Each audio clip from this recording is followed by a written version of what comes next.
બધાય વૈષ્ણવને જા કરીને જય શ્રી કૃષ્ણ.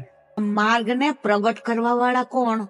હવે જો પેશ્રી વલ્લભ પ્રગટ ન હોતે, વસુધા રહેતી સુની નાતર, વસુધા રહેતી સુની. વલ્લભ પ્રગટ ન થયા હોત, તમે વૈષ્ણવ ના થયા હોત, હું વૈષ્ણવ ના થઈ હોત, આપણા અહીં સામ સામે બેઠા હોત, તો આ બધી કૃપા કોની છે? મારા વાલા મારા વલ્લભની.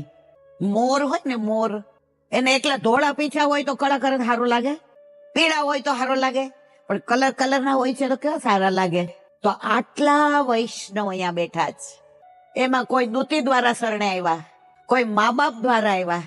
આજે કોઈ કે વાત કરી કે 6 મહિના ઓલા ભાઈએ સત્સંગ સાંભળ્યો અને બ્રહ્મ સંબંધ લીધો.